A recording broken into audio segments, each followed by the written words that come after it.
Eliot Spizziri from Texas Men's Tennis has made an announcement, and I'm going to go over that.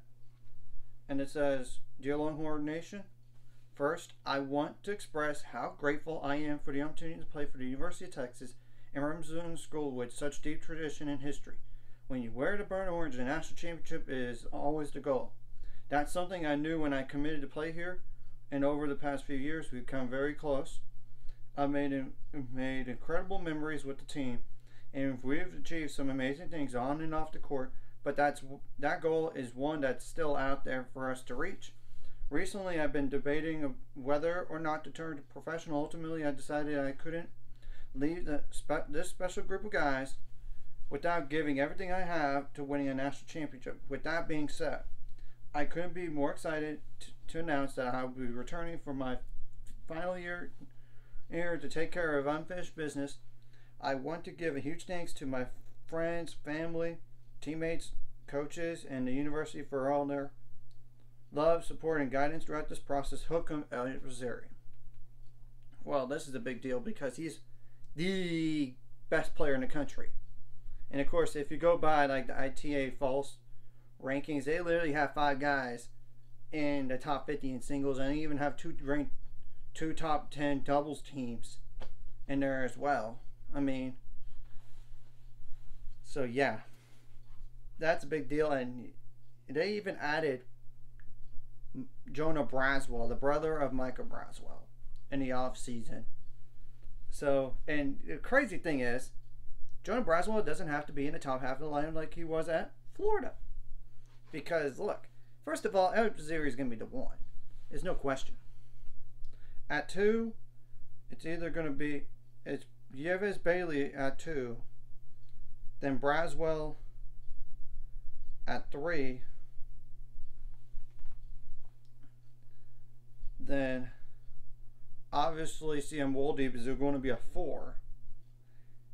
So yeah, and you put Jonah Braswell at the 5 spot, or even you could put Braswell ahead of Woldeep, even depending how they play. I mean, at the time. So you guys see yourselves a top 5, and then you put Cleve Harper, who was at 5, and you could put him at 6. I mean, that's ridiculous to think.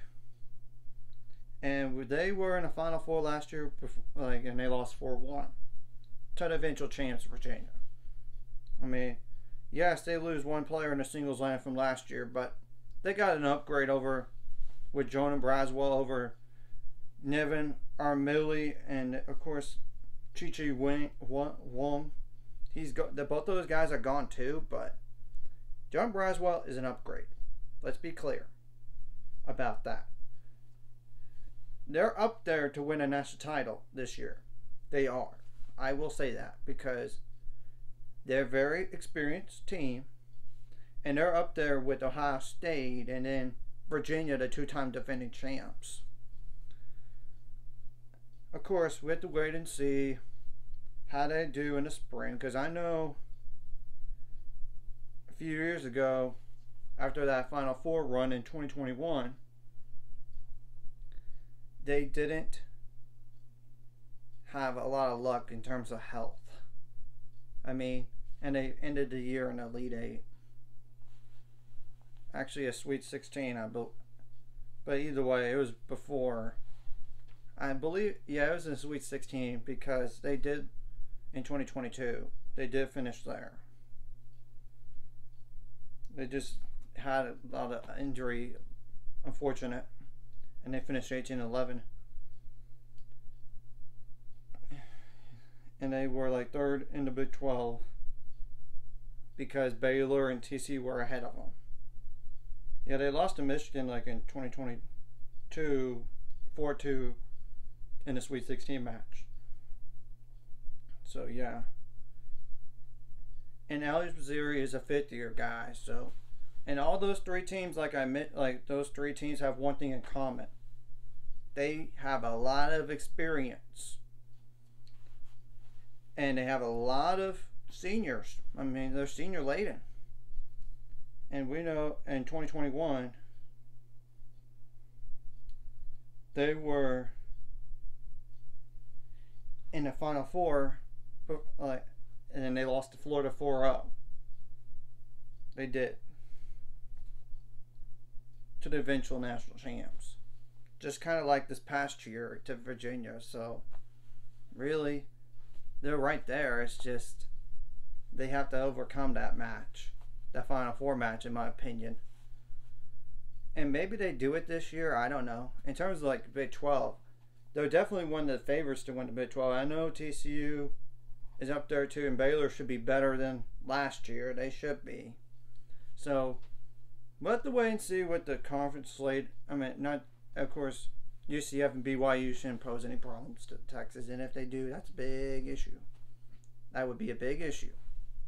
And they shouldn't. It's just more like Baylor and TCU, in my opinion. Oklahoma's getting a little bit better, and Oklahoma State's going to be a little bit better potentially, but still, they should be both Oklahoma and Oklahoma State. It's really Baylor and TCU, and they're going to play Baylor probably at home, but I don't know, because you know with the new teams in the Big 12 this year, the schedule is going to change up a bit, and we don't know what the non-conference slate is going to look like. And I would assume they have to go to national indoors. I would have to assume that, but you never know. So, and of course, in terms of roster, and this is literally national title or bust for Texas this year, because let's face it, Texas a year from now is not going to be as good. They're going to lose a lot of guys. And I mean a lot of guys. First of all, you're going to lose Eliot Spizziri. He's a fifth year anyway, and granted they will lose Sean Tellery, but he's not going to play. If any, it's more like those itty bitty matchups. Evan McDonald might be like a doubles only guy. And Michael Braswell he's a fourth year, and there's no more COVID years left unless there's a redshirt for whatever reason, but still I don't see him coming back. Wooldeep is going to be definitely CM Wooldeep is going to be gone for sure, and Cleve Harper's a 6th year because he redshirted his first year. So really, yeah, they're losing a lot. It's not including the possibility of what if Jonah Braswell turns pro, or even Pierre Yves Bailey turning pro, for all we know. So, yeah, it's pretty much national title or bust. And can they win the Big 12 in the tournament? Because that's another thing they didn't do. They didn't do it in this past year or the year before, or even in 2021 as well. Of course, 2020, that was shut down. But yeah, because Baylor took the Big 12 title in tournament, in 2021. Baylor took it again in 2022. They fell to him in the semifinal in 2022, by the way. They did. And it was a 4-2 match, so. And they did win the Big 12 regular season title this past year, but they didn't do it because TCU took it with that unbelievable doubles and singles lineup that they have. Now TCU is going to be interesting because they're losing Sandra Jong and Luke Fomba, and that's 2 big pieces that they have to replace. So I don't know how good TCU is going to be, because they're going to have to replace those 2 guys. Those 2 guys. And yeah, they're going to have to move up some guys that were like at 4, 5, and 6. Definitely at 5 and 6. You got to move them up to number 3. 3 and 4. And you know what I mean. It's the truth about TCU. Anyways, if you like this content, like and subscribe, and see you guys later. 5 subscribers. We're on the road to it. Let's go. And yeah, anything less than a national title is a failure for them this year. It's their time to do it, or it's not going to happen for a little bit. Seriously. Because the roster's there for them.